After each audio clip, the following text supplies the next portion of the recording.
எழுதின நிருபம் 11வது அதிகாரம்.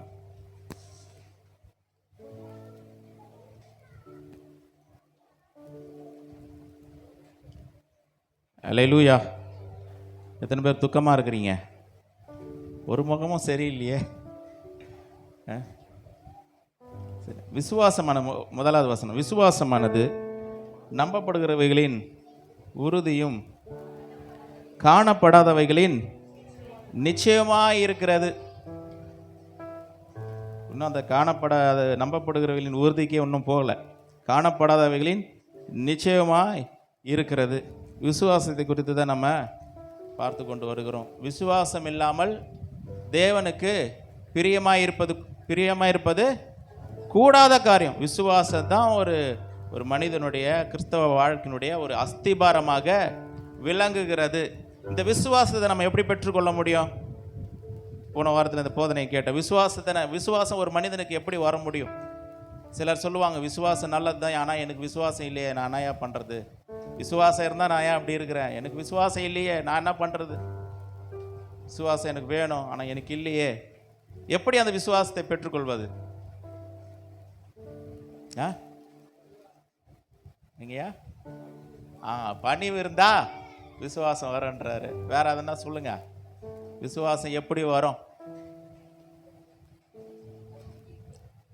நம்பிக்கையா இருந்தா விசுவாசம் வரும். வேற எப்படி சொல்லுங்க? வசனத்துல இருந்து சொல்லுங்களேன். நீ விசுவாசித்தா தேவ மகிமை காண்போம். அந்த விசுவாசம் எப்போ காண்போம்?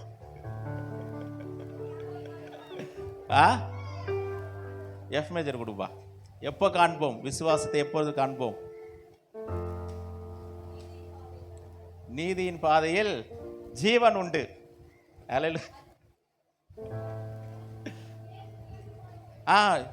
ஆன்சர் கிடைச்சது. சொல்லுங்க. விசுவாசம் கேள்வினாலே வரும். எத்தனை கேள்விகள்? என்ன கேள்வி?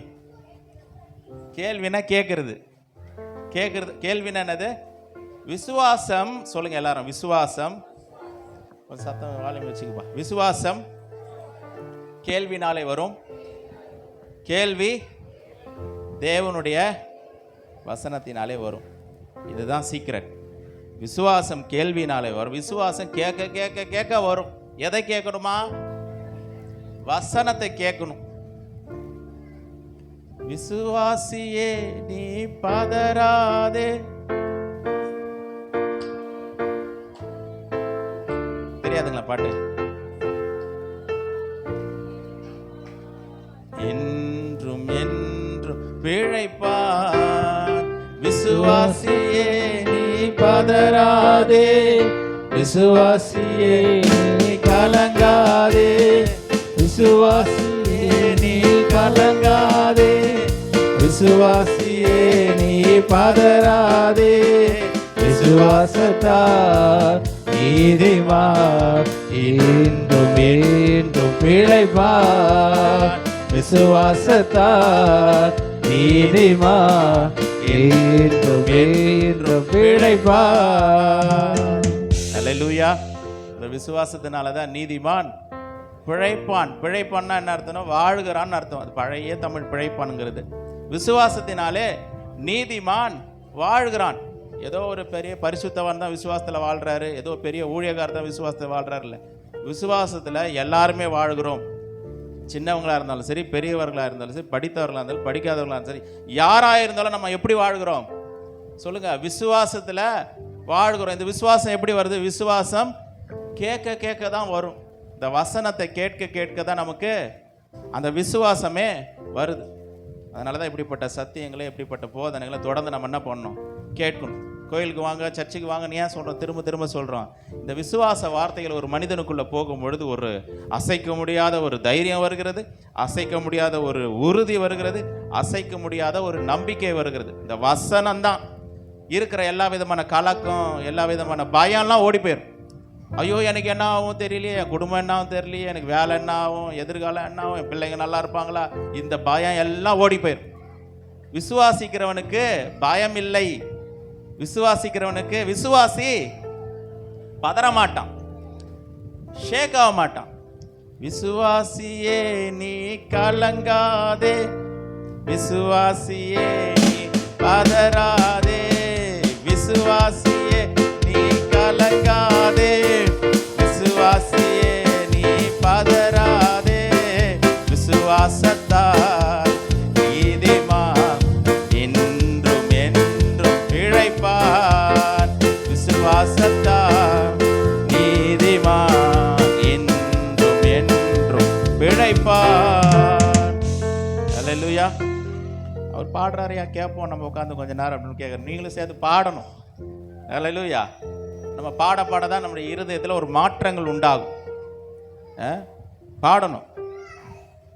சொல்கிறதுக்கும் பாடுறதுக்கும் ஏதோ ஒரு சம்மந்தம் இருக்குது. விசுவாசத்துக்கும் நம்ம வாயினால் சில காரியங்கள் சொல்கிறதுக்கும் நிறைய சம்பந்தம் இருக்கிறது. ஏற்கனவே ஒரு சொன்னோம், விசுவாசம் என்பது ஒரு பிரமாணம். விசுவாசம் என்பது சொல்லுங்க, விசுவாசம் என்பது ஒரு பிரமாணம். அது ஒரு பிரமாணத்தை போல செயல்படுது. எப்படி ஒரு புவியீர்ப்பு விசை செயல்படுகிறதோ, ஒரு கல்லை மேலே தூக்கி போட்டால் கீழே வருதோ, அதுபோல் விசுவாசம் நம்முடைய வாழ்க்கையில் கிரியை செய்கிறது. அதை புரிஞ்சிக்கொள்ள வேண்டும். இப்போ என்னமோ சொல்லுவாங்களே, சட்டியில் பானையில் சோறு இருந்தாதனா, அது சொல்லுங்க கரெக்டாக தமிழ் தெரிஞ்சவங்களா? சொல்லுங்க. சட்டியா? சட்டியில் சோறு இருந்தாதான் அகப்பையா? அகப்பையனே சொல்லுவான். கரண்டி பழமொழியாக வச்சுப்போ, அதெல்லாம் புதுமொழியாக இருப்போது. சட்டியில் சோறு இருந்தாதான் அகப்பையில் வரும். அப்போ உள்ள வசனம் இருந்தாதான் விசுவாசமே வரும். வசனம் இல்லாமல் விசுவாசம் எங்கேருந்து வரப்போகுது? வராது. உள்ள வசனத்தை போட்டாதான் அது விசுவாசமாக இருக்கும். வாயில் எப்படி சொல்ல முடியும்? உள்ளே இருந்தால் தான் வாயில் வரும். உள்ளே ஏதோ ஒன்று இருந்தால் தான் வாயில் ஏதோ வரும். கோபம், கசப்பு, வெறுப்பு இருந்துச்சு என்ன பண்ணுது? வாயில் வந்துடுதுங்களா இல்லையா? பொல்லாத மனுஷன் தன்னுடைய இருதயத்திலிருந்து பொல்லாதவைகளை எடுத்து பேசுகிறான். காரணம் என்ன? அவன் உள்ள என்ன இருக்குது? பொல்லாத காரியங்கள் இருக்குது. அதனால் அவன் பேசுகிறான். உள்ள ஒன்றுமே இல்லைன்னா என்ன பண்ண மாட்டான், பேச மாட்டான். ஏதோ இருக்குது, அவனுடைய இருதயம் எதோல நிறைந்து இருக்குது, அதனால் பேசுகிறான். இப்போ இருதயம் வசனத்தினால நிறைந்ததுன்னா அவன் என்ன பண்ணுறான்? விசுவாச வார்த்தைகளை பேசுகிறான். அப்போ அதுக்கு ரொம்ப தேவை. இது சும்மா ஒரு நிமிஷத்தில் நடக்கிறது இல்லை. வாங்க உங்களுக்கு ஜெபம் பண்ணுறேன், ஜெபம் பண்ணி உங்களுக்குள்ள விசுவாசத்தை வர வைக்கிறேன்னா முடியாது. எல்லாம் ஒரு பிரமாணம் தான். ஜெபம் பண்ணால் விசுவாசம் வந்துடுமா? உள்ள வராது. எப்போ வரும் விசுவாசம்? வசனத்தை கேட்கறதன் மூலமாக தான் நடக்கும். சும்மா இன்ஸ்டண்ட்டாக நடக்காது. முன்னாடி ஆரம்பத்துலலாம், ரொம்ப வருஷத்துக்கு முன்னாடிலாம் ஒரு சாம்பார் வைப்பாங்க. எப்படி வைப்பாங்க? அதுக்கு என்னென்னமோ போட்டு அரைச்சி இது பண்ணி 1.5 மணி நேரம் 2 மணி நேரம் அது வைக்கிறதுக்கு. இப்போ எல்லாமே ஃபாஸ்ட் ஆகிடுச்சு, இன்ஸ்டண்ட்டாக போயிடுச்சு. ஒரு ரசம் வைக்கிறதா இருந்தால் கூட என்ன பண்ணுறாங்க? ரசா பவுட்ரு. எத்தனை பேர் ரசா பவுட்ரு போட்டு செய்கிறீங்க? செய்கிறது இல்லைல்ல? பரவாயில்ல. போட்டு என்ன பண்ணுறாங்க? 5 நிமிஷத்தில், வித்தின் 5 மினிட்ஸ் என்ன ரசம் ரெடி. வித்தின் 5 மினிட்ஸில் மேகி ரெடி. எத்தனை பேர் மேகி கொடுக்குறீங்க பசங்களுக்கு? கை தூக்குனா எல்லாம் நம்மளை தப்பாக நினைப்பேன். ஆனால் கொடுக்குறவங்க இருப்பாங்க. மேகி சாப்பிட்றியாப்பா? மேகி சாப்பிட்டா உடம்புக்கு நல்லதில்லை. எதெல்லாம் ஃபாஸ்ட்டாக கிடைக்கணும், எதெல்லாம் உடனே கிடைக்கணும் அப்படின்னா அதெல்லாம் நல்லது கிடையாது. அதெல்லாம் இல்லைங்க. இப்போவே எதனா ஜோம் பண்ணி வர வைங்க, செல்லுலேயே வர வச்சிடலாம். உடனே நடந்துடணும். இப்போ போய் ஒரு ஜாம் பண்ணிட்டா எல்லாம் சரியாக போயிடும்பா. அதெல்லாம் எப்படின்னா மேகி மாதிரி. அதெல்லாம் மேகி மாதிரி டக்குன்னு நந்தணும். ஜாம் பண்ணால் நந்தணும். அங்கே போனால் அடியேன் அது சர்ச்சில் போய் கால் எடுத்து வச்சா எல்லாம் பிரச்சனை மாறிடுன்றது மேகி மாதிரி. எது மாதிரி? மேகி மாதிரி. அவர் ஊழியக்கார், வரம் பெற்ற ஊழியக்கார், அவர் வீட்டில் கால் எடுத்து வச்சாருன்னா அப்படியே எல்லாம் மாறிடும். இதெல்லாம் இப்படியே மேகி மாதிரி. அப்படிலாம் ஆண்டவர் சொல்லலை. எப்படி? கர்த்தருடைய வார்த்தையை கேட்க கேட்க கேட்க, வசனத்தை கேட்க கேட்க கேட்க என்னமோ ஒன்று நடக்குது. என்னமோ ஒன்று நடக்குது. உள்ள மாற்றங்கள் உண்டாகுது. இந்த வார்த்தைகள் உள்ள போக போக விசுவாசம் பெருக்கெடுத்து வருகிறது. அந்த விசுவாசத்தினால நிறைந்து என்ன பண்ணுறோம்? வாயை திறந்து பேசுகிறோம். அற்புதம் நடக்குது. சில நேரத்தில் சொல்லுவாங்க, எல்லா விசுவாச வார்த்தைகளாக நீங்கள் பேசுங்க, உங்களுக்கு அற்புதம் நடக்கணும் சொல்லி பார்ப்பாங்க. சில பேர்னா சொல்லலாம், காசா பணமா ஏதோ சொல்லி எங்கள் வீட்டில் நல்லது நடக்கும், நன்மை நடக்கும், சும்மா அடிச்சு விடுறது. நடக்குமா? அது நடக்காது. என்னங்க நான் சொன்னேன், நடக்கலைங்க. நீங்கள் சொன்னீங்க விசுவாசமாக பேசுங்க, எல்லாம் அற்புதம் நடந்துடுறேன்னு பேசுனாங்க. ஆனால் உள்ளத்தில் என்ன இல்லை, அந்த முழு நிச்சயம் இல்லை, முழு உறுதி இல்லை, நடக்கும் என்ற அந்த உறுதி இல்லை. அந்த நடக்கும் என்ற உறுதி எப்படி வருது அப்படின்னா வேத வசனத்தின் மூலமாகத்தான் வருகிறது. அந்த உறுதி தான் விசுவாசம். அந்த உறுதி தான் அது. சில காரியங்களை நம்புகிறோம், சில காரியங்கள் நம்புகிறோம், இதெல்லாம் நடக்கும், வாழ்க்கையில் நான் நல்லா இருப்பேன், நல்ல வேலை கிடைக்கும், என்னுடைய எதிர்காலம் நல்லா இருக்கும், நிச்சயமாக என் பிள்ளைகள்லாம் நல்லா இருப்பாங்க, என் சூழ்நிலைகள்லாம் மாறும், என் கடன் பிரச்சனை மாறும், குடும்பத்தில் காணப்படுறது வறுமை தரித்திரம்லாம் மாறும், நான் நல்லா இருப்பேன் அப்படின்னு ஒரு நம்பிக்கை இருக்கலாம். ஆனாலும் அது உறுதியாக இருக்காது. அது எப்படி இருக்காது? உறுதியாக இருக்காது. நான் நல்லா இருப்பேன்ப்பா எப்பயோ அப்படி சொல்கிறது கூட அது ஒரு உறுதியாக வராது. ஆனால் சொல்ல முடியும். எப்போ சொல்ல முடியும்னா அந்த நம்பிக்கை உறுதியாய் மாறும் பொழுது அது விசுவாசமாக உருவெடுக்கிறது. அந்த நம்பிக்கை உறுதியாய் மாறும்போது, உறுதி இல்லாத நம்பிக்கை அது விசுவாசம் இல்லை, அது நம்பிக்கை, சாதாரண நம்பிக்கை. நிறைய பேரோட வாழ்க்கையில் நம்பிக்கை இருக்குது, ஆனால் அந்த நம்பிக்கையில் உறுதி இல்லை. இந்த உறுதியை கொடுப்பது விசுவாசம். இந்த உறுதியை கொடுப்பது விசுவாசம். ஐயா, இந்த விசுவாசம், இந்த உறுதி எனக்குள்ள இருந்தால் நல்லா இருக்குன்னு சொல்றவங்க ஒரு அல்லையிலே சொல்லுவோமா? கண்டுக்க வேலை செல்லலாம், அது யாருக்கோ போல இருக்கு அப்படின்னு நினைக்கிறாங்க. இந்த உறுதி எனக்கு வேணும் சொல்றவங்கலாம், இந்த உறுதி வந்துச்சுன்னா வாழ்க்கை மாறும். நிச்சயமா சொல்றேன் பாருங்க.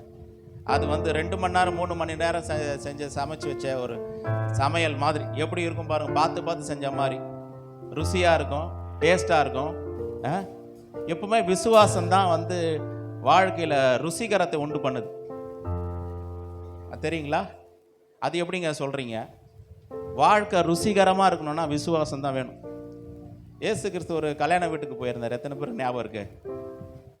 எந்த ஊர் அது? பெத்தானியாவா? இதெல்லாம் கரெக்டா சொல்றீங்க. கானா ஒரு கல்யாணத்துக்கு போயிருந்தார்.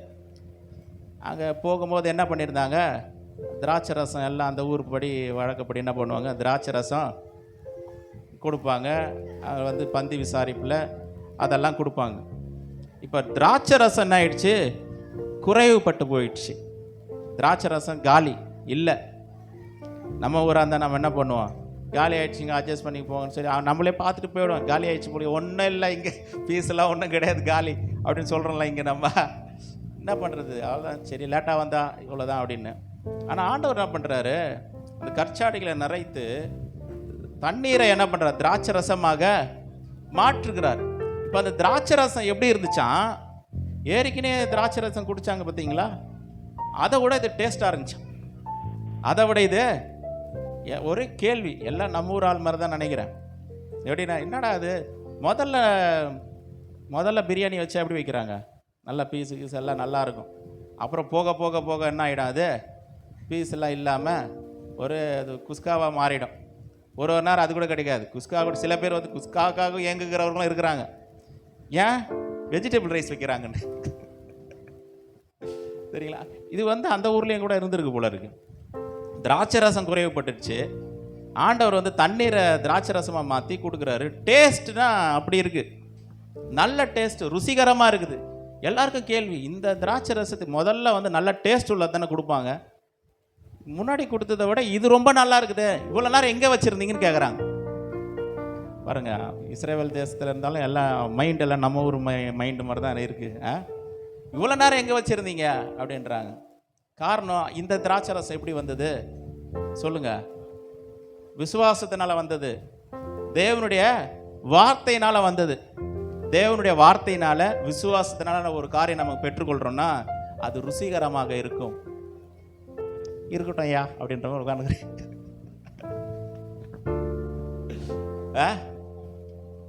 தேவனுடைய வார்த்தையின் மூலமாக, விசுவாசத்தின் மூலமாக நமக்கு கிடைக்கிற காரியங்கள் நம்முடைய வாழ்க்கையில் ருசிகரமாக அது இருக்கும். அப்போ உள்ளத்தில் என்ன தேவை, விசுவாசம் தேவை. இப்போ சொல்லுங்க, விசுவாசம் ஒரு மனிதனுக்குள்ள எப்படி வருது? பேச மாட்டீங்களா? பேசக்கூடாது முடிவு பண்ணியிருக்கீங்களா? உங்களுக்கு தான் நான் பேச சான்ஸ் கொடுக்குறேன். நீங்கள் இப்படிலாம் பேசினா எப்படியா யூடியூப்பில் வேற பார்ப்பாங்க அப்படின்னு யோசிக்க, யூடியூப்புக்காக வீடியோ இல்லை சரிங்களா? ஜனங்க கர்த்தருடைய வார்த்தையை அறிந்து கொள்ள வேண்டும். அதுதான் ரொம்ப முக்கியம். அப்போ விசுவாசம் கேள்வியினால் வருகிறது, கேள்வி தேவனுடைய வசனத்தினால வருகிறது. வசனத்தை கேட்க கேட்க சில பேர் என்ன பண்ணுறாங்கன்னா, சும்மா ஒரு அரை மணி நேரம் 1 மணி நேரம் வசனத்தை கேட்டு போயிடுறாங்க. அதோட நிறுத்தக்கூடாது.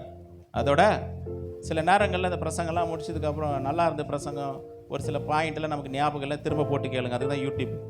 திரும்ப போட்டு கேளுங்க. அது உள்ளே போகிற வரைக்கும் விடக்கூடாது. இந்த வசனங்கள், இந்த வார்த்தைகள் உள்ளே போகிற வரைக்கும் என்ன பண்ணக்கூடாது, விடக்கூடாது. இந்த வார்த்தை எனக்கு வேணும், இந்த வார்த்தை என்னோடய வாழ்க்கையில் கிரியை செய்யணும். அந்த வார்த்தையை எடுத்து விசுவாசித்து நம்முடைய வாயினால் அறிக்கை செய்யும் பொழுது வாழ்க்கையில் அற்புதங்கள் உண்டாகிறது நம்ம பார்க்கிறோம். ஒரு வசனத்தை வாசிக்கலாம். மத்தேயுவின் சுவிசேஷ புத்தகம் 9வது அதிகாரம்.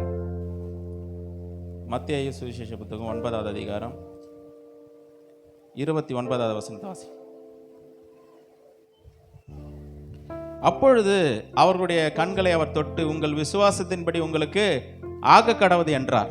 என்ன நடக்குது சம்பவம்? 2 குருடர்கள் வராங்க. அவர்களுக்கு என்ன நடக்குது பாருங்க. அவங்களுக்கு கண்ணு தெரியணும், பார்வை அடையணும்னு சொல்லி என்ன பண்றாங்க, விரும்புறாங்க. எப்படி வராங்க பாருங்க. 27வது வசனம். இயேசு அவரிடம் விட்டு போகையில் 2 குருடர் அவர் பின்னே சென்று, தாவீதின் குமாரனை எங்களுக்கு இறங்கும் என்று கூப்பிட்டார்கள். தாவீதின் குமாரன் பாருங்க, அவங்களுக்கு என்ன தேவைன்னா பார்வை அடையணும். அவர்களுக்கு என்ன தேவை? பார்வை அடையணும். அதனால கூப்பிடுறாங்க, தாவீதின் குமாரனை எங்களுக்கு இறங்கும். ஒரு காரியம் பாருங்க, ஏதோ நாங்களே பிறந்ததுலேருந்து கண்ணு தெரியல, குருடராக இருக்கிறோம். இதுக்கப்புறம் எங்களுக்கு எங்கே கண்ணு தெரிய போகுது? என்ன நடக்க போகுது? எங்கள் வாழ்க்கை இப்படியே தான் போகணும் போல இருக்குது, இப்படி தான் நடக்கணும், இப்படி தான் வாழணும், தலையெழுத்து எழுதி வச்சிருக்குது போல இருக்குன்னு அவங்க அப்படி நினைக்கல. உள்ளத்தில் ஒரு விசுவாசம் இருக்குது. இயேசு என்னை சுகப்படுத்துவார், என் கண்களுக்கு பார்வையை கொடுப்பார் என்ற ஒரு நம்பிக்கை, விசுவாசம் அவர்களுக்கு இருக்கு. அப்படி இருக்கிறதுனால என்ன பண்றாங்க, கூப்பிடுறாங்க, தாவீதின் குமாரனே எங்களுக்கு இறங்கும் அப்படின்னு சொல்லி கூப்பிடுறாங்க. இப்போ ஆண்டவர் என்ன கேட்கிறாரு பாருங்க. அவர் வீட்டிற்கு வந்த பின்பு அந்த குருடர் அவரிடத்தில் வந்தார்கள். இயேசு அவர்களை நோக்கி, இதை செய்ய எனக்கு வல்லமை உண்டு என்று விசுவாசிக்கிறீர்களா என்று கேட்டார். உங்களுக்கு பார்வையை கொடுக்கறதுக்கு எனக்கு வல்லமை இருக்குதுன்னு சொல்லி நீங்க விசுவாசிக்கிறீங்களான்னு கேட்கிறார். பாருங்க, விசுவாசம் என்ன செய்து பாருங்க. ஆண்டவர்கிட்ட வல்லமை எப்பவுமே இருக்கு. ஆண்டவர்கிட்ட வல்லமை எப்பொழுதும் இருக்கு. அந்த வல்லமையை பெற்றுக்கொள்வதற்கான விசுவாசம் நம்மிடத்தில் காணப்பட வேண்டும். அதுதான் செய்தியே. அவர்கிட்ட வல்லமை இருக்கு, அவர்கிட்ட மகிமை இருக்கு, அவர்கிட்ட சுகம் இருக்கு, ஆரோக்கியம் இருக்கு, எல்லாமே அவர்கிட்ட இருக்கு. அதை பெற்றுக்கொள்வதற்கான விசுவாசம் நம்ம இடத்துல இருக்கிறதா? விசுவாசம் எனக்கு இல்லையா, அந்த அளவுக்கு இல்லையா, என்னையா பண்ணணும்? அதுக்கு தான் வசனத்தை என்ன பண்ணணும், கேட்கணும். வசனத்தை கேட்க கேட்க நிச்சயமாய் சொல்றேன், உள்ளத்துல விசுவாசம் உண்டாகும். இந்த விசுவாசம் வந்துடுச்சுன்னா அந்த மனக்கலக்கம்லாம் நீங்கி போயிடும். நான் இனிமேல் நல்லா இருப்பேன், என் தேவன் எனக்கு எல்லாவற்றையும் செய்வார். ஒருவேளை நம்ம எதிர்பார்த்து கொண்டிருக்கிற அந்த சுகமோ, ஆரோக்கியமோ, உயர்வோ, மேன்மையோ, நல்ல வாழ்க்கையோ ஒருவேளை இன்னைக்கு கிடைக்காம இருக்கலாம். ஆனால் இருதயத்தில் நான் விசுவாசிக்கிறேன், என் இருதயத்தில் கிடைச்சிருச்சு. ஹல்லேலூயா. முதல்ல உள்ளத்தில் கிடைச்சிது, இருதயத்தில் கிடைச்சிருது, பின்னாடி அது வந்துகிட்டு இருக்குது. வரும், நிச்சயமாய் வரும், அது தாமதித்தாலும் வரும். விசுவாசித்தேன் அதெல்லாம் பேசினேன் என்ற வார்த்தை பாருங்க. விசுவாசிக்கிறேன் அதனால நான் பேசுறேன், விசுவாசிக்கிறேன் நான் பேசுறேன். விசுவாசிக்காதவர்கள் பேச முடியாது. தாமதித்தாலும் வரும். காரணம் விசுவாசிக்கிறேன். பாருங்க, ஏசாயா தீர்க்கதரிசன புத்தகத்தோட நமக்கு ஒரு பாலகன் சொல்லுங்க பிறந்தாரா பிறப்பாரா? பிறந்தார். ஏன் பிறந்தார்னு சொல்லுது? பிறப்பார்னு சொல்லியிருக்கலாமே. சொல்லும் போது அவர் பிறந்தார். எத்தனையோ நூற்றுக்கணக்கான வருஷத்துக்கு அப்புறம் தான் அவர் பிறக்கிறாரு. ஆனா நமக்கு ஒரு பாலகன் பிறந்தார்னா முடிஞ்சிருச்சுன்னு அர்த்தம். அங்க சொல்லிட்டாரு, நடக்கும். வார்த்தை, எழுதப்பட்ட வார்த்தை எழுதப்பட்டது. அவர் நிச்சயமாய் பிறந்து வருவார். நம்முடைய வாழ்க்கையில் கர்த்தர் எழுதப்பட்ட தீர்க்க தரிசன வார்த்தைகளை கர்த்தர் வைத்திருக்கிறார். அந்த வார்த்தைகளை எடுத்து என்னுடைய வாழ்க்கையில் நிச்சயமாய் இது என்னுடைய வாழ்க்கையில் நடக்கும்னு சொல்லி நம்ம விசுவாசித்தா நிச்சயமாய் நடக்கும். ஹல்லேலூயா. நாம் ஆசீர்வாதமாய் இருப்பதற்காக தான் தேவன் இந்த உலகத்துக்கே வந்தார். நம்ம இப்படி நொந்து நூடல்ஸா வாழணுன்ற தேவனுடைய விருப்பமே கிடையாது. இந்த உலகத்தில் இயேசு கிறிஸ்து எதுக்கு வந்தாரு? நம்ம ஆசீர்வாதமா வாழணும், சகல விதமான நன்மைகளை பெற்று வாழணும், சகல விதமான ஆசீர்வாதங்களை சுதந்திரித்து நம்ம வாழணுன்றதுக்காக தான் இயேசு கிறிஸ்து பூமிக்கு வந்தார். அவரிடத்துல எல்லாமே இருக்கு, எல்லா விதமான பரிபூர்ணமும் அவரிடத்துல இருக்குது. இதை எடுத்து, இந்த வார்த்தைகளை எடுத்து நம்ம கேட்க கேட்க, வாசித்து தியானித்து திரும்ப திரும்ப கேட்க கேட்க நம்முடைய வாழ்க்கையில விசுவாசம் வருகிறது. அந்த விசுவாசத்தினுடைய உறுதியில நம்ம வாய்களை திறந்து பேசும் பொழுது அற்புதங்கள் நடக்கிறது. இந்த குருடன் சும்மா பேசல, அவனுக்குள்ள ஒரு விசுவாசம் இருந்தது. என்ன விசுவாசம்? இந்த இயேசு எனக்கு சுகத்தை கொடுப்பார் என்ற விசுவாசம் அவனுக்குள்ள ஆணித்தரமா இருந்தபடினால கூப்பிடுறான், தாவீதின் குமாரனே எனக்கு இறங்கும். விசுவாசம் இல்லாம என்ன பண்ண முடியாது? கூப்பிட முடியாது. உங்களுடைய வாழ்க்கையில் ஏதாவது தேவைங்களா? இருதயத்தில் விசுவாசம் வேணும். ஒரு நாளில் வந்துடாது. திரும்ப திரும்ப படிக்கணும், திரும்ப திரும்ப தியானிக்கணும், படிக்க படிக்க தியானிக்க தியானிக்க இருதயத்தில் மாற்றம் உண்டாகும். இப்படி கொழுந்து விட்டு எரியிற மாதிரி ஆயிடும். அல்லேலூயா. நம்ம வாசிக்கிறோங்க, தியானம் பண்றேங்க, ஆனால் இருதயத்தில் அப்படிலாம் விசுவாசம் எனக்கு வரலையேன்னு சொல்ல முடியாது. ஒரு பாத்திரத்தில் தண்ணி வச்சு அடுப்பில் வச்சுட்டீங்க, அடுப்பு ஆன் பண்ணிட்டீங்க, அந்த தண்ணி சூடாகுமா ஆகாதா? சொல்லுங்க, ஆகுமா ஆகாதா? இல்லைங்க, தண்ணி வச்சு ஒரு 1.5 மணி நேரம் ஆச்சு, இன்னும் தண்ணி சூடே ஆகலை சொல்ல முடியுமா? அப்படி சொன்னால் யாரும் ஏற்றுப்பாங்களா? ஏற்றுக்க மாட்டார்கள். காரணம் என்னென்னா, ஒரு இயற்கை விதி தான் அது. நெருப்பு வச்சா தண்ணி சூடாகுன்றது இந்த இயற்கை விதி, அது மாறாத விதி, அது நடந்துதான். அதே மாதிரி தான் இந்த வேத வசனங்கள், வார்த்தைகள் உள்ள போக போக போக விசுவாசம் வந்தே தீரும். தண்ணி கொதிக்குதோ இல்லையா, இருதயம் கொதிச்சிடும். அல்லேலூயா. நடக்கும். நீங்கள் ட்ரை பண்ணி பாருங்கள். ஏன்னா இதெல்லாம் நம்ம யாரும் எதுவுமே பண்ணலை. நிறைய பேர் என்ன பண்ணல, அதை பண்ணலை. இந்த வார்த்தையை தவிர மீது எல்லாமே ட்ரை பண்ணிட்டோம். வார்த்தையை தவிர, வார்த்தையை கேட்டுக்கிட்டே இருங்கன்னு வசனம் சொல்லுது. வார்த்தையை ஒரே ஃபோக்கஸாக மாறிடாது, தெளிவார். என் மகனே, என் ஞானத்துக்கு என் செவி கொடு, என் புத்திக்கு உன் செவியை சாய் என்றார். நீதிமொழிகள் 5 வரும். உன் புத்தியை சாய் அப்படின்னா என்ன அர்த்தம்? அப்படின்னா உனக்கு ஒரு அற்புதம் நடக்கணுமா, உனக்கு சுகத்தை பெற்றுக்கொள்ளணுமா, அது தேவனுடைய ஞானத்தில் இருக்குது, தேவனுடைய வார்த்தையில் இருக்குது. அதை என்ன பண்ணு, கேளு. உன்னுடைய செவியை சாயினா என்ன? இன்க்ளைன் வந்து இங்கிலீஷில். உன்னுடைய செவியை சாயினா என்ன அர்த்தம்னா, அதை விடாத, பெற்றுக்கொள்கிற வரைக்கும் என்ன பண்ணாத, விடாத. அதையே சில பேர் சுகத்துக்காக ஜெபம் பண்ணுவாங்க, ஜெபம் பண்ணிட்டு போவாங்க, அதோட அதை அப்படியே விட்டுருவாங்க. ஆனால் வசனம் சொல்லுதான், உன் செவியை சாய் அப்படின்னா அதை பெற வரைக்கும் விடாத. வார்த்தைகளை சொல்லு, அதுக்கான வார்த்தைகளை தியானம் பண்ணு, தியானம் பண்ணிக்கிட்டே இரு, கேட்டுக்கிட்டே இரு. அது நாடு, அது கிடைக்கிற வரைக்கும் விடாத. செவியை சாய்ன்றார். அதுதான் செவியை சாய்க்கிறதுக்கான அர்த்தம். அதை பெற்றுக்கொள்ற வரைக்கும் என்ன பண்ணாத, நீ விடாத. நிச்சயமா இது உனக்கு வந்தே தீரும். நம்ம கர்த்தருடைய வார்த்தைக்கு செவி கொடுக்கறத தவிர்த்து மீதி எல்லாமே பண்றோம். மீதி பிரச்சனையே அங்கதான் இருக்கு. இது மாறுற வரைக்கும் காரியங்கள் மாறாது. எத்தனை ஜெபத்துக்கு போனாலும் சரி, எத்தனை சர்ச்சுக்கு போனாலும் சரி, ஒன்றும் மாறாது. ஏன்? இதுதான் விதி. இந்த வார்த்தை உள்ளே போகணும். உள்ளே போனால் தான் விசுவாசம் வரும். விசுவாசம் வந்தால் தான் வாயை திறந்து பேசுவோம். வாயை திறந்து பேசினா தான் அற்புதங்கள் நம்முடைய வாழ்க்கையில் நடக்கும். வார்த்தையை தவிர மீதி எல்லாத்துக்கும் நம்ம என்ன பண்ணுறோம்? நேரத்தை கொடுக்குறோம். டிவி பார்க்கறதுக்கு நேரம் இருக்குது, ஃபோனு பார்க்கறதுக்கு நேரம் இருக்குது, 24 மணி நேரம் எல்லாவற்றையும் என்ன பண்ணுறோம்? நேரத்தை செலவு பண்ணுறாங்க. சில இதெல்லாம் கேட்டு பாருங்க. ஒரு வசனத்தை கேட்டால் இது வசனம் இருக்குதான்னு சொல்லி நிறைய பேர் கேள்வி. இந்த வசனம் பைபிள்லையா இருக்குது? யோவான் 1:1 கேட்டாலே நிறைய பேருக்கு தெரியாது. யோவான் 1:12 கேட்டால் தெரியாது. யோவான் 3:16 கேட்டால் தெரியாது. அதெல்லாம் சும்மா சாதாரணமாக மனப்படமாக தெரிய வேண்டிய வசனங்கள், வார்த்தைகள். இந்த வார்த்தைகள் உள்ளத்தில் இருக்கணும். நீங்கள் என்னிலும் என் வார்த்தைகள் உங்களிலும் இருந்தால் நீங்கள் கேட்டுக்கொள்வது எதுவும் அது உங்களுக்கு செய்யப்படும். வார்த்தை உள்ள இருக்கும். இப்போ ஒரு வாலிப பையனை எழுப்பி, எப்போ சச்சின் டெண்டுல்கர் எத்தனை செஞ்சுரி அடிச்சார்னா கரெக்டாக சொல்லுவோம். எத்தனை சதம் அடித்தார், எத்தனை 50 அடித்தார் கேட்டால் என்ன பண்ணுவாங்க? கரெக்டாக சொல்லுவாங்க. சரிங்களா? இந்த ஹீரோ எத்தனை படங்கள் நடித்தார்னா கரெக்டாக சொல்லுவாங்க. எல்லாம் தெரியுது. எத்தனை படம் தெரியுது, எத்தனை கிரிக்கெட் என்னன்னு தெரியுது, யார் எவ்வளோ ரெக்கார்டு பண்ணாங்க, எல்லாம் தெரியுது. ஆனால் வசனம் தெரியுமா? வசனம் தெரியல. எப்படி விசுவாசம் வரும்? எப்படி வாழ்க்கை மாறும்? எப்படி மாறும்? வசனத்துக்குள்ளே நம்ம என்ன பண்ணணும்? போகணும். இந்த வசனம் தான் நம்முடைய வாழ்க்கையே மாற்றும். எல்லாத்துக்கும் நேரம் இருக்குது பிரதர், ஆனால் எதுக்கு நேரம் இல்லை? வசனத்துக்கு நேரம் இல்லை, வார்த்தைக்கு நேரம் இல்லை. ஆனால் அந்த வார்த்தைக்கு செவி கொடுக்கும் பொழுது, வசனத்தை தியானிக்க தியானிக்க, கேட்க கேட்க உள்ளத்தில் ஒரு அபார மாற்றம் உண்டாகிறது. இந்த மாற்றத்தை நிமித்தமாக நம்முடைய நம்பிக்கை உறுதிப்படுகிறது. நம்ம எதை நம்புறோமோ அதை வாயை திறந்து சொல்லும் பொழுது அற்புதங்கள் நடக்கிறது. சுவிசேஷ கூட்டத்தில் ஒரு பிரசங்கம் பண்ணியிருந்தேன். இயேசு கிறிஸ்து அக்கறைப்பட்டு என்ன பண்ணுறாரு, இப்போ அக்கறை போவோம் வாருங்கள் என்றாரு. அப்படி போகும்போது என்ன ஆகுது, கடல் கொந்தளிக்குது, புயல் அடிக்குது, சீற்றமாக இருக்குது.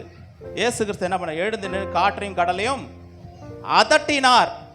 இறையாதே அமைதலாக இருந்தார். அமைதியாச்சுங்களா இல்லைங்களா?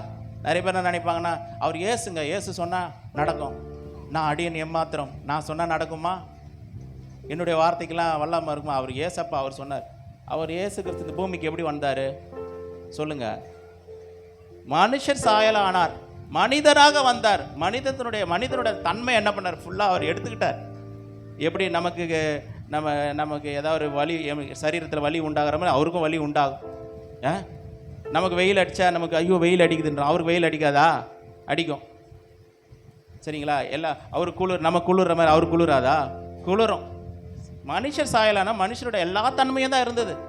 அப்போ எப்படி அவர் அதை செஞ்சார்? எப்படி அவருக்குள்ள அப்படிப்பட்ட விசுவாசம் வந்தது? வார்த்தையை சொல்றாரு, எப்படி அந்த விசுவாசம் வந்தது?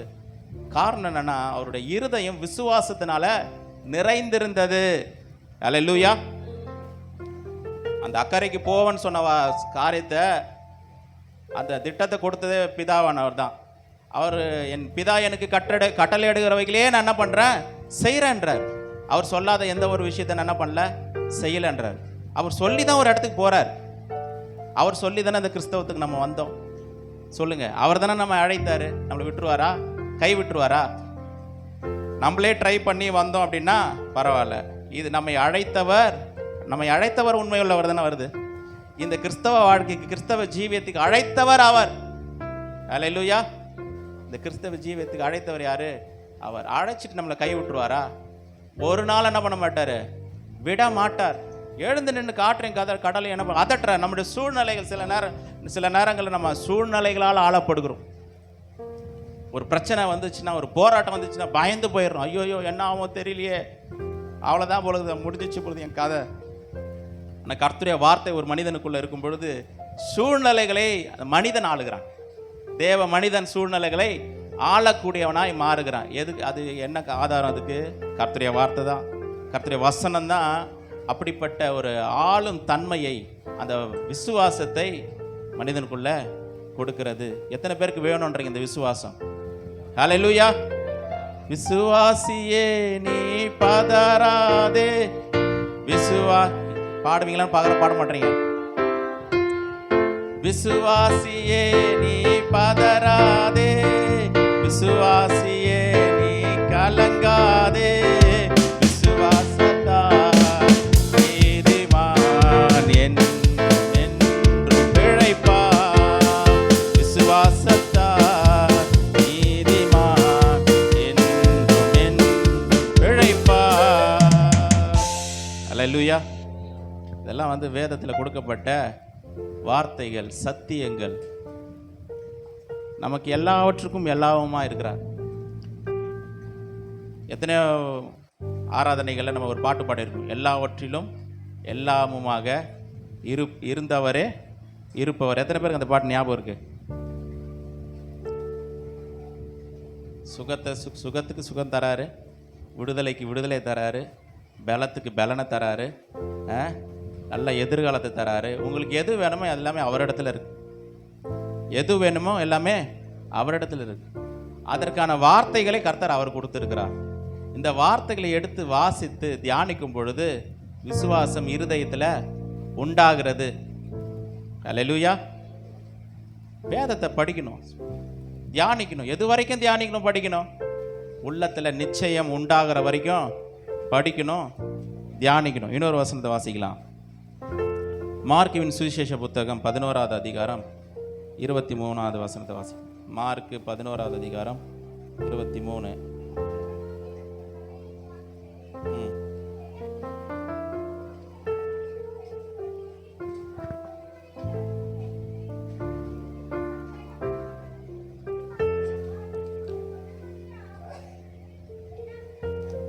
பாருங்க, எவனாகிலும் இந்த மலையை பார்த்து நீ பெயர்ந்து சமுத்திரத்தில் தள்ளுண்டு போ என்று சொல்லி தான் சொன்னபடியே நடக்கும் என்று தன் இருதயத்தில் சந்தேகப்படாமல் விசுவாசித்தால் அவன் சொன்னபடியே ஆகும் என்று மெய்யாகவே உங்களுக்கு சொல்லுகிறேன். இந்த சம்பவம் எப்போ வருது அப்படின்னா, எப்போ அந்த வார்த்தையை அவர் சொல்கிறாருன்னா, இயேசுவும் சீஷர்களும் என்ன போகிறாங்க, நடந்து போகிறாங்க. ஏசப்பா ரொம்ப பசி, எதனா சாப்பிட்லாமான்னு ஆசை இருக்குது அவருக்கு பசி உண்டாயிட்டுல. மனுஷனை மாதிரி தானே இருக்கிறாரு, மனுஷனாக தானே அந்த பூமியில் இருந்தார். பார்க்குற தூரத்துலேருந்து பார்த்தா அத்தி மரம் இருக்குது, சரி ஏதாவது ஒரு கனிகள் கிடைக்கும் சாப்பிட்லாம். அப்படி கிட்ட போனால் மரத்தில் என்ன இல்லை, எந்த கனியும் இல்லை. என்ன பண்ணுறது, ஆண்டவர் பார்த்துட்டு சபிக்கிறார். அந்த அத்தி மரத்தை என்ன பண்ணார், சபிச்சவொடனே அது பட்டு போயிடுச்சா சொல்லுங்கள்? ஏசு கிறிஸ்து அந்த அத்தி மரத்தை சபிச்சவொடனே பட்டு போயிடுச்சா? பட்டு போச்சுன்னா பட்டு போச்சுன்னு சொல்லுங்க, இல்லைன்னா இல்லைன்னு உங்களுக்கு மைனஸ் மார்க்காக கொடுக்க போகிறேன். இல்லை சொல்லுங்க, இல்லை. ஆனால் ஏதோ ஒன்று நடந்திருக்குமா நடந்திருக்காதா? ஒரு விஷயம் நடந்திருக்கா? ஏசப்பா சொன்னார், அவர் சொல்லும் போதே காரியம் நடக்குது தானே. லேட்டான என்ன சொல்கிறார் ஆதியாகமத்தில் பார்த்தீங்கன்னா, வெளிச்சம் உண்டாக கடவுது. எப்போ வெளிச்சம் உண்டாச்சு? அவர் சொல்லி ஒரு வாரம் கழிச்சு உண்டாச்சா? இன்ஸ்டண்ட்டாக நடக்குது. அப்போ ஆண்டவர் சொல்லும் போது இன்ஸ்டண்ட்டாக நடந்திருக்குமா நடந்திருக்காதா? நடந்திருக்கும். ஏதோ ஒன்று நடந்துருச்சு, ஆனால் பட்டு போன மாதிரி தெரியல. பேதுரு சொல்கிற அடுத்த நாள் திரும்பி வரான், மினிஸ்ட்ரிலாம் போயிட்டு முடிச்சுட்டு திரும்பி வரும்போது, போதகரே நீங்கள் சபிச்ச மரம் பட்டு போயிடுச்சு. அவரையும் அவ்வளோ ஆச்சரியமாக சொல்கிறாருன்னா, முந்தின நாள் பட்டு போகலை, பட்டு போயிருந்தா அப்போவே சொல்லியிருப்பார், ஆண்டவர் என்ன ஆண்டவர் சொன்னவனே ஆயிடுச்சு அப்படின்னு. என்ன நடந்துச்சு அப்படின்னா, அந்த வார்த்தையை சொல்லும் பொழுது அந்த வார்த்தை எங்கே போய் பட்டிருக்கும், ஹிட் ஆயிருக்கும், மரத்தினுடைய வேர். அல்லேலூயா.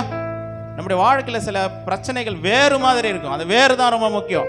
அந்த வேறு போய் பட்டுருச்சுன்னா, அந்த வார்த்தை போய் இடிச்சிருச்சுன்னா, அடிச்சிருச்சுன்னா, அந்த வேறு காலியாயிரும். கூட பாருங்க, சில நேரங்கள் மர கிளைய என்ன பண்ணுவோம், வெட்டி போட்டுருவோம் கீழே. அந்த மரத்தினுடைய இலைகள்லாம் ரொம்ப பச்சை பசையில் தான் இருக்கும். மரத்தை கிளைய வெட்டினவனே அது காஞ்சி போயிடுதுங்களா? இல்லை. ஆனால் அதுக்கு உயிர் போயிடுச்சா இல்லையா? உயிர் போயிடுச்சு. அடுத்த நாள் பார்க்கும்போது எப்படி அந்த இலைகள்லாம் காய ஆரம்பிச்சிடும். அவ்வளோதான். நம்ம இந்த விசுவாச வார்த்தைகளை சொல்லும் பொழுது சொன்ன உடனே அங்கே மாற்றங்கள் உண்டாகுது. எங்கே அது நம்ம கண்ணுக்கு தெரியாமல் இருக்கலாம், நம்ம பார்க்கல, பட் ஆனால் அது உண்டாயிடுச்சு. அந்த வார்த்தை கிரியை செய்து கொண்டிருக்கிறது. வார்த்தை கர்த்தருடைய வார்த்தை எப்படி தெரியுங்களா? கர்த்தருடைய வார்த்தை ஒரு மிசைல் மாதிரி. மிசைல் எத்தனை பேர் பார்த்துக்கிறீங்க டிவிலையா? அது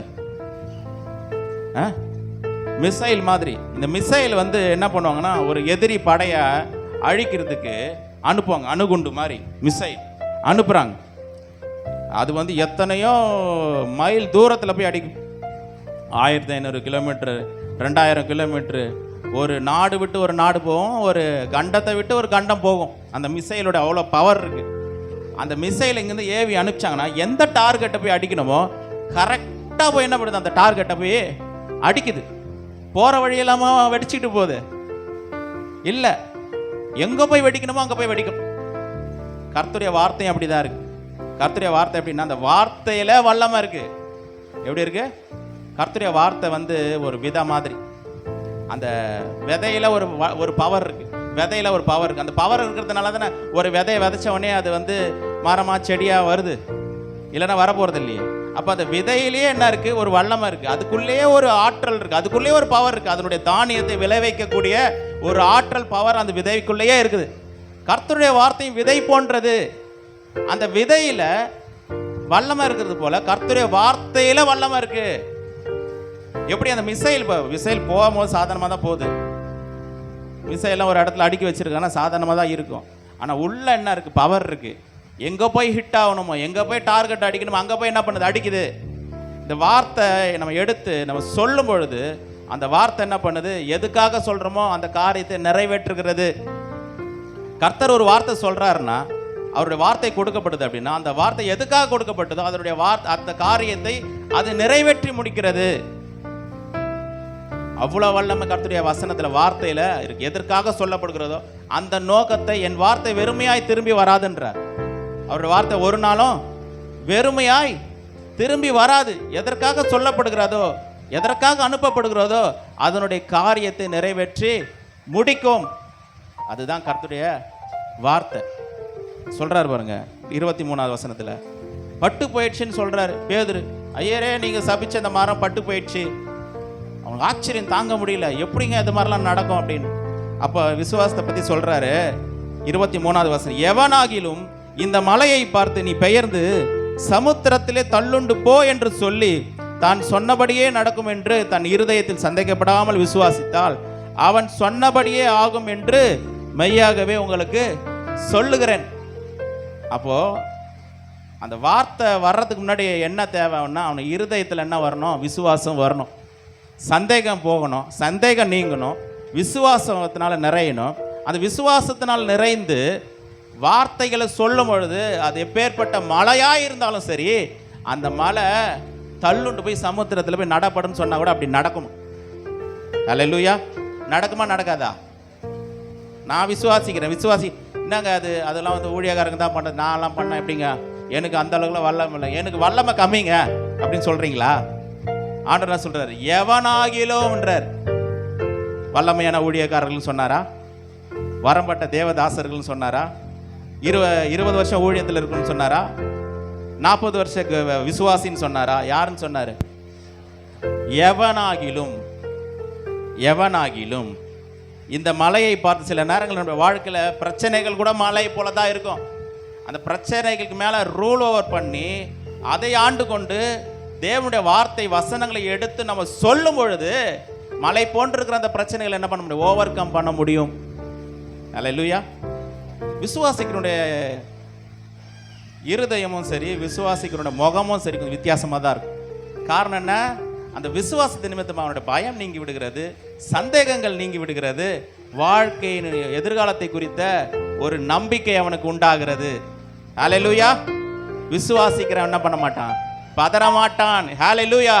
எனக்காக கர்த்தருடைய வார்த்தை கொடுக்கப்பட்டிருக்கிறது, இந்த வார்த்தையை வைத்து நான் ஜெயிப்பேன், இந்த வார்த்தையை வைத்தே நான் முன்னேறுவேன், இந்த வார்த்தையை வைத்து சகல காரியங்களும் செய்து முடிப்பேன் சொல்லி விசுவாசமா சொல்ல முடியும்.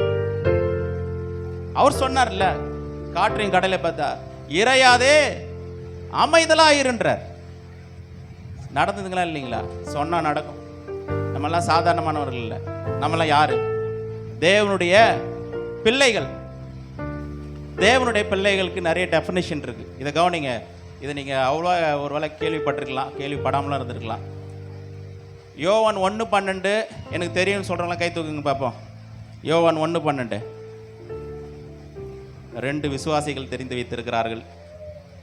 இந்த பக்கம் எனக்கு தெரியும், ஆனால் ஃபுல்லாக சொல்ல தெரியும். ஏன்னா நான் கை தூக்குனா சொல்லுவீங்க, அதனால். ஆனால் இந்த வசனம் தான் தெரியும் எனக்கு, இப்படி தான் ஆரம்பிக்கும் தெரியும் அப்படின்னா கூட பரவாயில்ல, சொல்லுங்கள், கை தூக்கு, நான் சொல்ல வைக்க மாட்டேன், கவலைப்படாதீங்க. அதை வேற கோர்வையாக சொல்லணும், டக்குன்னு எங்கன்னா நிறுத்திட்டோம்னா அது கஷ்டமாகி போய்டும். அந்த விதத்தில் எனக்கு தெரியும் ஐயா, இந்த வசனம் தான் நீங்கள் சொல்ல வரீங்கன்னு தெரியும் அப்படி சொல்கிறவங்க. நம்ம எல்லாத்தையும் தெரிஞ்சு வச்சிருக்கிறோம். நாளைக்கு மழை வருமா வராதா, புயல் 2 நாளில் வருதாமே, அதுக்கு எல்லாமே சரி செஞ்சு வச்சிடணும், இப்போவே எல்லாமே ரெடி பண்ணி வச்சிடறோம். ஆனால் வசனத்தை என்ன பண்ணுறதில்ல, அதில் கவனத்தை செலுத்துறதில்ல. நான் சொல்கிறேன் பாருங்கள், வசனம் மட்டும் உள்ளே வந்துடுச்சுன்னா வாழ்க்கை மாறும். வார்த்தை தான் மனிதனை மாற்றும். சொல்லுங்கள், வார்த்தை தான் மனிதனை மாற்றும், வேற எதுவும் மனிதனை மாற்றாது. அல்லேலூயா. மற்ற காரியங்கள் ஒரு மாதிரி இருக்கும், நல்லா இருக்கும், அந்த நேரத்துக்கு நல்லா இருக்கும். ஆனால் வார்த்தை தான் மனிதனை மாற்றும், வார்த்தை தான் மனிதனை உருவாக்கும். எத்தனை பேர் இந்த வார்த்தைக்கு நான் ஒப்பு கொடுக்க விரும்புகிறேன் ஏன்னு சொல்கிறீங்க? சரி, இப்போ சொல்லுங்க. யோவான் 1:12.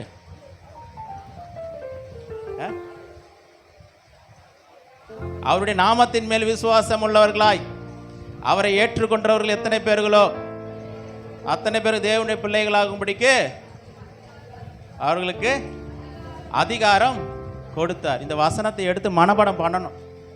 வசனத்தை எடுத்து மனப்பாடம் பண்ணணும், சொல்லணும், சொல்லிக்கிட்டே இருக்கும், சொல்லணும், சொல்லிக்கிட்டே இருக்கும். சொல்ல சொல்ல சொல்ல இருதயத்தில் என்னமோ ஒன்று பண்ணோம். வசனத்தை சொல்ல சொல்ல இருதயத்தில் நம்ம ஒரு பாட்டு பாடுவோம். ஒரு வார்த்தை சொல்லும் கர்த்தாவே, உன் வார்த்தை எல்லாம் செழிப்பாக்குமே.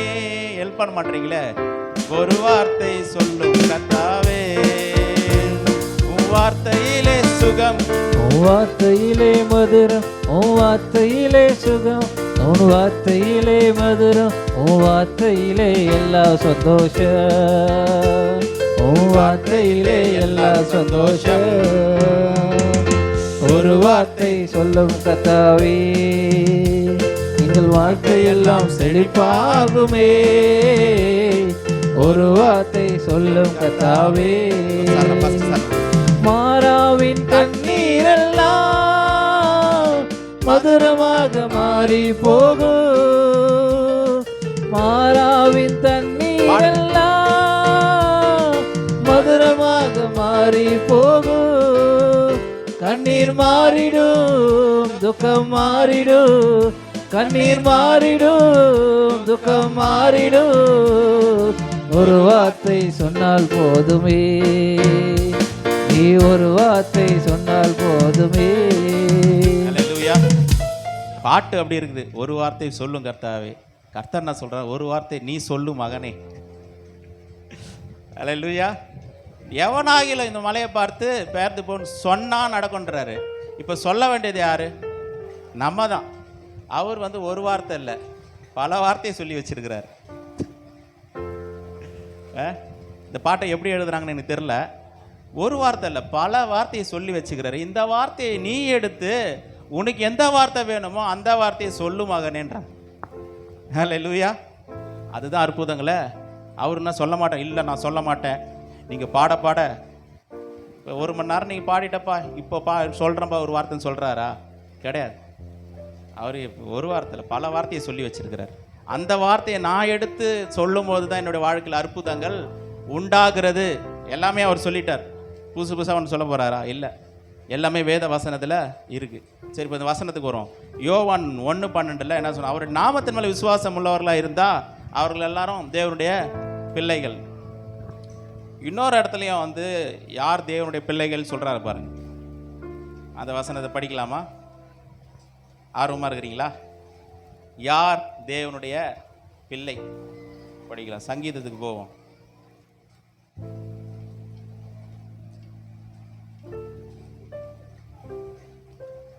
சங்கீதம் 82.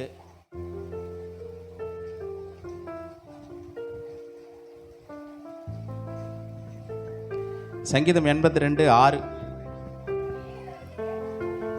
நீங்கள் தேவர்கள் என்றும் நீங்கள் எல்லாரும் உன்னதமானவரின் மக்கள் என்றும் நான் சொல்லி இருந்தேன். என்ன சொல்றாரு பாருங்க? நீங்கள் எல்லாரும்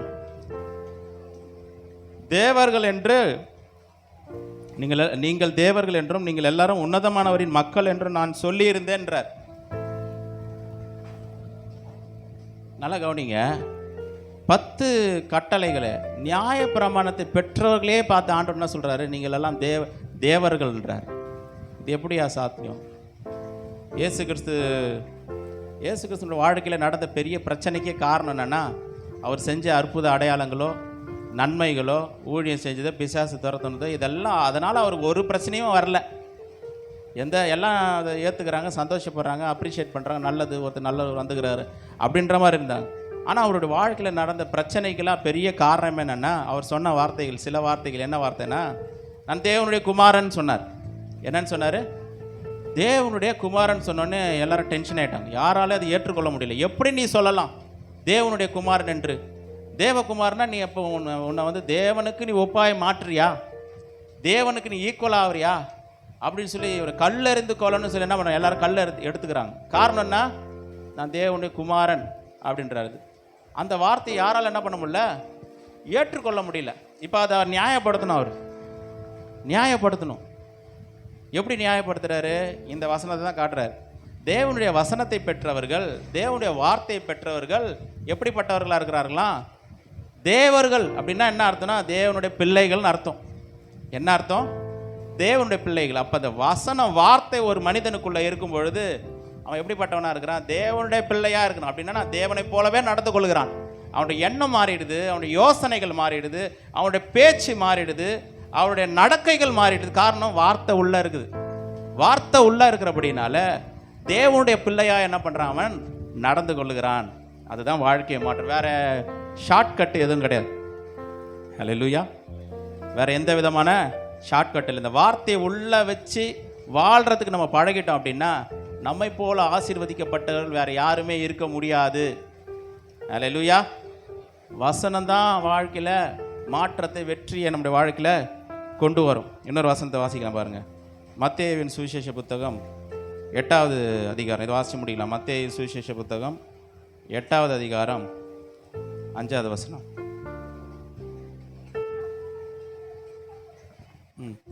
நானே படிக்கிறேன். இயேசு மத்தேயு 8:5 வாசிக்கிறேன். இயேசு கப்பர்நகூமில் பிரவேசித்த போது 100க்கு அதிபதி ஒருவன் அவரிடத்தில் வந்து, 100க்கு அதிபதி 100 பேருக்கு அவன் தான் ஹெட்டு, தலைவன், லீடரு. 100க்கு அதிபதி ஒருவன் அவரிடத்தில் வந்து, ஆண்டவரே, என் வேலைக்காரன் வீட்டிலே திமிர்வாதமாய் கிடந்து கொடிய வேதனைப்படுகிறான் என்று அவரை வேண்டிக் கொண்டான். அதற்கு இயேசு சொல்கிறார், இவன் வந்து யூதன் இல்லை, இஸ்ரவேலன் இல்லை, ஒரு ரோம சேவகன், போர் சேவகன். ஆனால் இவன் வந்து ஆண்டவர் தேடி வந்துட்டான். வந்ததுனால ஒரு பெரிய லீடர் ஆச்சே, கொஞ்சம் மரியாதை கொடுக்குறாரு ஆண்டவர். சரிப்பா, நான் வந்து சுகப்படுத்துறேன்னு சொல்கிறார். ஆனால் அந்த ரோம போர் சேவகன், 100க்கு அதிபதி, அவனுடைய வார்த்தையை கொஞ்சம் கவனிப்போம். என்ன சொல்கிறான் பாருங்க. அதற்கு இயேசு, நான் வந்து அவனை சொஸ்தமாக்குவேன் என்றார். 100க்கு அதிபதி பிரதியுத்தரமாக, ஆண்டவரே, நீர் என் வீட்டுக்குள் பிரவேசிக்க நான் பாத்திரன் அல்ல. நீங்கள் வீட்டுக்கு வர்ற வரைக்கும் நான் அவ்வளோ பெரிய ஆள் ஒன்றும் இல்லை. ஆனால் பெரிய ஆள் தான். 100 பேருக்கு லீடர் ஆச்சு. அவனுக்குன்னு சொல்லி மரியாதை இருக்கும், அவனுக்குன்னு சொல்லி கனம் இருக்கும். அவன் வந்தால் ஒரு 100 பேர் எழுந்து ஆகணும். அப்பேற்பட்ட பொசிஷனில் இருக்கக்கூடிய 100க்கு அதிபதி அவர் சொல்கிற வார்த்தை பாருங்கள். நீங்கள் எங்கள் வீட்டுக்கு வர்றதுக்கு நான் பாத்திரன் அல்ல. ஒரு வார்த்தை மாத்திரம் சொல்லும், அப்பொழுது என் வேலைக்காரன் சொஸ்தமாவான். ஒரே ஒரு வார்த்தை மாத்திரம் சொல்லுங்கள், என் வேலைக்காரன் சொஸ்தமாவான். அவனுடைய விசுவாசம் பாருங்கள். அவனுக்கு நியாயபரமான அது இதெல்லாம் ஒன்றும் கிடையாது, எதுவுமே அவனுக்கு கிடையாது. ஆனால் அவனுக்குள்ளே என்ன ஆகுது? விசுவாசம் வேலை செய்கிறது, விசுவாசம் கிரியை செய்கிறது. அப்போ அந்த விசுவாசத்துக்கும் மற்றதுக்கு சம்மந்தம் இல்லை. உள்ளத்தில் வேறு இந்த நியாயப்பிரமாணம் இதெல்லாம் நல்லதெல்லாம் பண்ணுப்பா, நிறைய கடவுளுக்காக நல்லதெல்லாம் பண்ணுனா உனக்கு வந்து விசுவாசம் தானாக வந்துடும் அப்படிலாம் சொல்லலை. விசுவாசம் எப்படி வரும்? கர்த்தருடைய வார்த்தையின் மூலமாக தான் விசுவாசம் வரும். இவனுக்குள்ளே அந்த விசுவாசம் வந்திருக்குது. எப்படி கேள்விப்பட்டேன்னு தெரியல, ஏதோ கேள்விப்பட்டிருக்கிறான். அதுதான் அதுக்கு ரகசியமே தான். கர்த்தருடைய காரியங்களை கேள்விப்படாமல் விசுவாசம் வராது. ஏதோ கேள்விப்பட்டிருக்கிற அந்த 100க்கு அதிபதி, இவனுக்குள்ள விசுவாசம் வந்துடுச்சு. என்ன சொல்ல, நீங்கள் வந்து நான் எங்கள் வீட்டுக்கு வர்றதுக்கு நான் வந்து பாத்திரம்ல, ஒரு வார்த்தை மாத்திரம் சொல்லும், அப்பொழுது என் வேலைக்காரன் சொஸ்தமாவான். இப்போ புரியுது அந்த பாட்டை ஏன் அவர் எழுதுனாருன்னு.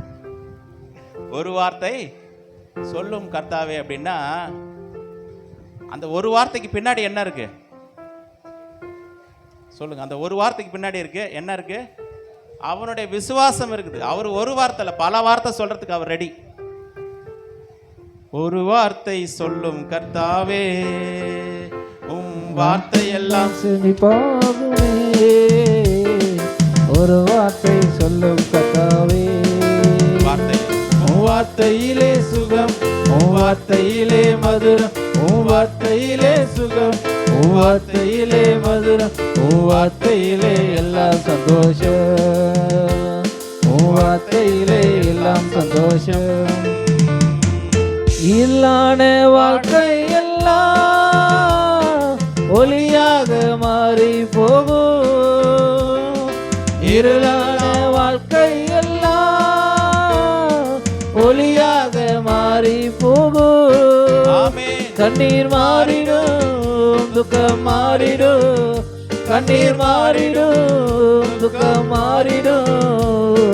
ஒரு வார்த்தை சொன்னால் போதுமே, நீ ஒரு வார்த்தை சொன்னால் போதுமே. அல்லேலூயா. பாட்டு எழுதுனா கரெக்டாக தான் எழுதியிருக்கிறேன். பாட்டு எழுதுனதுக்கு அவர் கிளாப் பண்ணுவோம். கர்த்தர் குடும்பங்களை ஆசீர்வதிக்கும். அல்லேலூயா. ஒரு வார்த்தை சொல்லும் கர்த்தர். அவனுக்கு தேவை ஒரே ஒரு வார்த்தை தான். உங்களுக்கு 2 வார்த்தை தேவைன்னா 2 வார்த்தை அவர் கொடுத்துட்டாரு. இயேசு கிறிஸ்து பூமியில் இருந்தார், சொன்னார், அவர் எல்லாத்தையும் கொடுத்துட்டாரு வசனத்தை. இப்போ ஒரு வார்த்தை வேணுமா நம்ம எடுத்துக்கலாம், 2 வார்த்தை வேணுமா எடுத்துக்கலாம், 3 வார்த்தை வேணுமா எடுத்துக்கலாம். ஆனால் அது எடுத்துக்கொள்வதற்கு என்ன தேவை? 100க்கு அதிபதிக்கு என்ன இருந்துச்சு? இவர் வந்தாங்க, இவர் வந்து சொன்னால் நடந்துருமா? வீட்டுக்கு வர வைப்போம். வீட்டுக்கு வர வச்சு, ஐயா உங்கள் கையை அவர் மேலே வையுங்க. ஆண்டவர் வந்து கையை வச்சு சுகப்படுத்தினார். பேதுருடைய மாமியை என்ன பண்ண தொட்டு சுகமான ஜோரம் நீங்கிட்டு. சரிங்களா? சில பேரோட விசுவாசம் எப்படின்னா, தொட்டாதான் வந்து என்ன ஆகும்? சுகம் ஆகும். ஐயா வீட்டுக்கு வந்து காலை எடுத்து வச்சாதான் சுகம் ஆகும். சிலருடைய விசுவாசம் எப்படின்னா வந்து நீங்கள் சொன்னாலே போதும், இங்கே சொன்னாலே போதும். நீ எந்த அளவுக்கு விசுவாசிக்கிறோமோ அந்த அளவுக்கு, நீ எந்த அளவுக்கு அளக்குறியோ அந்த அளவுக்கு உனக்கும் அளக்கப்படும். விசுவாசம் என்பது ஒரு பிரமாணம். எதை விதைக்கிறோமோ அதையே அறுப்போம். எவ்வளோ விசுவாசிக்கிறோமோ அவ்வளோ நடக்கும். அதனால தான் அந்த குருடர்களை பார்த்து சொன்னார், உன் விசுவாசத்தின்படி உனக்கு ஆக கிடவது. இப்போ பிரச்சனை வந்து ஆண்டோடைய வார்த்தையில் இல்லை, விசுவாசத்தில் தான் இருக்குது. ஆண்டவர் சொல்லிட்டாரு. இப்போ அதை எடுத்துக்கொள்வது நம்மக்கிட்ட தான் இருக்குது. செக்கு ஆண்டவர் வந்து 1 கோடி ரூபாய்க்கு கூட செக்கு போட்டு கொடுத்துடலாம்.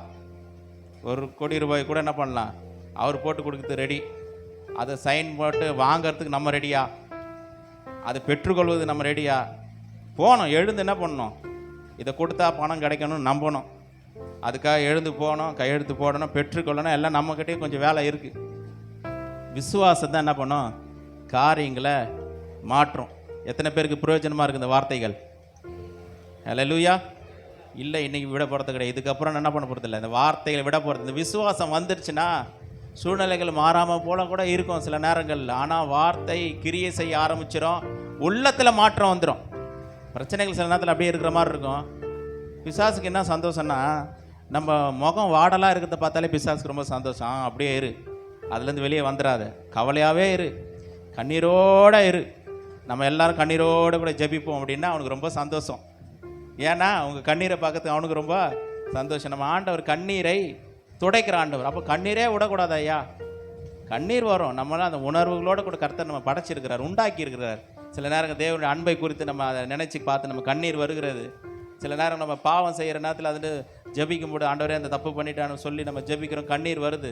அதெல்லாம் ஓகே, அந்த உணர்வுகளை நம்ம வெளிப்படுத்துகிறோம். ஆனால் கண்ணீரிலே காரியங்களை சாதிச்சேன்னா அப்படின்னு நினச்சா நடக்காது. 1 மணி நேரம் ஆண்டவர் தேவ சமூகத்தில் போய் கண்ணீர் விடுறாங்க. கண்ணீர் விட்டே என் காரியத்தை நம்ம ஆண்டவர் பார்த்தார். 1 மணி நேரம் கண்ணீரை பார்த்து ஆண்டவர் மனது உருகி இப்போ பிரச்சனைலாம் மாற்றிட்டாருன்னா ஒன்றும் நடக்காது. சில பேர் அண்ணாளுடைய கண்ணீரை குறித்து பேசுவாங்க. அண்ணாள் கண்ணீர் விட்டாங்க தான், ஆனால் அவங்க என்ன பேசுனாங்க, என்ன வார்த்தைகளை சொன்னாங்க, அந்த வார்த்தைகள் ரொம்ப முக்கியம். அவங்களோட விசுவாசம் ரொம்ப முக்கியம். அண்ணாளுக்கு விசுவாசம் இல்லையா சொல்லுங்க, அது ஒரு பெரிய சப்ஜெக்ட். அதை பற்றி பேசணும்னா பேசலாம் 2 மணி நேரம் 3 மணி நேரம். விசுவாசம் தான். கண்ணீர் விடலாம், தன்னுடைய மனசை இருதயத்தை கர்த்தருக்கு திறந்து கொடுக்கலாம். அந்த உணர்வுகள் நம்ம வெளிப்படுத்துவோம், கண்ணீர் வரும், எல்லாம் வரும். ஆனால் அதுக்கு பின்னாடி விசுவாசம் ரொம்ப முக்கியம். கர்த்தருடைய வார்த்தையை நம்புவது என்பது ரொம்ப ரொம்ப முக்கியம். விசுவாசத்தினால நம்ம என்ன பண்ண முடியும், உலகங்களை ஜெயிக்க முடியும், ராஜ்யங்களை ஜெயிக்க முடியும். நம்முடைய வாழ்க்கையே அந்த வார்த்தைகள் மாற்றும். விசுவாசிக்கிறீங்களா? இனி இந்த நாளில் நான் விட போகிறது இல்லையா, அந்த வார்த்தையை நான் என்ன பண்ண போகிறேன், இந்த விசுவாச வார்த்தையை தியானிக்க போகிறேன், அதை படிக்க போகிறேன். இரவும் பகலும் தியானிக்கணும் போட்டிருக்கு பைபிளில். சில பேர் என்ன பண்ணுறோம், 1 மணி நேரம் வந்து வசனத்தை கேட்டுட்டு தியானத்தை எல்லாம் பண்ணிவிட்டு 23 மணி நேரம் என்ன பண்ணுறோம், வேற ஒரு காரியத்தை செஞ்சுக்கிட்டு இருக்கோம். அப்போ என்ன ஆகிடுது, வரதும் போயிடும். பிசாசு வந்து வார்த்தையை எடுத்து போடுற மாதிரி, விதையை எடுத்து போடுற மாதிரி உலகத்துக்கு இருதயத்தை திறந்து கொடுத்துரும். 1 மணி நேரம் வார்த்தைக்கு சத்தியத்தை கேட்டுட்டு 23 மணி நேரம் உலகத்தில் போகிற உலகத்தினுடைய காரியங்கள், உலகத்தினுடைய தன்மைகள் இதெல்லாமே உள்ளே வந்துருச்சுன்னா என்ன பண்ண, எல்லாத்தையும் என்ன பண்ணி ஸ்பாயில் பண்ணிவிட்டு ஆண்டவர் சொல்லி இரவும் பகலும் என்ன பண்ணு, இந்த வேத வசனங்களை வார்த்தைகளை தியானம் பண்ணிக்கிட்டே இருன்றார். இந்த வார்த்தை உள்ள தியானம் பண்ண பண்ண பண்ண பண்ண வாழ்க்கையில் மாற்றங்கள் உண்டாகிறது. நாம் யாரும் எழுந்து ஜெபிக்கலாம். கர்த்தருடைய சமூகத்தில் இந்த வார்த்தைகளுக்கு ஒப்பு கொடுத்து நம்ம ஜெபிக்கலாம். கர்த்தருடைய வசனத்துக்கு ஒப்பு கொடுத்து ஜெபம். ஆண்டவரே, இந்த வார்த்தையை நான் கேட்பதற்கு செவி கொடுக்க நான் ஆயத்தமுள்ளவனாக இருக்கிறேன். ஆண்டவரே, கண்களை மூடி ஜெபிப்போம். பரலோக பிதாவே, பரிசுத்த பிதாவே, நமக்கு நன்றி ராஜ். ஆண்டவருடைய சமூகத்தை நம்ம இருதயத்தை நம்ம ஜெபிக்க போகிறோம். ஒரு நிமிஷம் நம்ம ஜெபிக்கலாம், கண்களை மூடி. ஆண்டவரே, உடைய வார்த்தையை நான் கேட்பதற்கு என்னை ஒப்பு கொடுக்கிறேன். ஒவ்வொரு நாளும் இந்த வார்த்தைகள் என்னை உருவாக்குகிற வார்த்தைகள், என்னுடைய வாழ்க்கையை மாற்றுகிற வார்த்தைகளை நான் தியானிக்க என்னை ஒப்பு கொடுக்கிறேன். ஆண்டவரே, உலகத்தினுடைய காரியங்களுக்காக அல்ல, உங்களுடைய வசனத்திற்காக, உங்களுடைய வார்த்தைக்காக என்னுடைய இருதயத்தை திறந்து கொடுக்கிறேன். என்னுடைய வாழ்க்கையில விசுவாசத்தை பெற்றுக்கொள்ளும்படிக்கு உங்களுடைய வார்த்தைக்கு என்னுடைய இருதயத்தை செவி கொடுக்கிறேன், திறந்து கொடுக்கிறேன். எனக்கு உதவி செய்யுங்க ஆண்டவரே. விசுவாசத்துல வல்லவர்களாய் கர்த்தாவே எங்களை மாற்றுங்க. விசுவாசத்துல இன்னுமா எங்களை உருவாக்குங்க. விசுவாசத்தினால ஆண்டவரே சுகத்தையும் நன்மையும் மேன்மையும் விடுதலையும் சுதந்திரிக்கிறவர்களாக எங்களை இன்னுமாய் கர்த்தாவே ஸ்தோத்திரம் உருவாக்குங்க. அதற்கென்று எங்களை ஒப்பு கொடுக்கிறோம். எங்களை இன்னுமா ஸ்தோத்திர ஆண்டவரே அந்த பாதையில் என்னை நடத்தும்படியாய் செபிக்கிறான். இந்த வார்த்தைகளுக்கு ஆண்டவரே ஸ்தோத்திர ஆண்டவரே செவி கொடுத்து ஆண்டவரே இந்த வார்த்தையை கை கொள்ளும்படிக்கு தங்களை அப்பா ஸ்தோத்திர ஆண்டவரை அர்ப்பணிக்கிற ஜெபிக்கிற ஒவ்வொரு பிள்ளைகள் மீது உடைய கிருபை உடைய தயவு ஆளுகை விளங்கும்படியாய் செபிக்கிறான். அதிசயங்களை செய்யுங்க, அற்புதங்களை செய்யுங்க. இயேசுவின் மூலம் கேட்கிற ஜீவனுள்ள நல்ல பிதாவே, ஆமென்.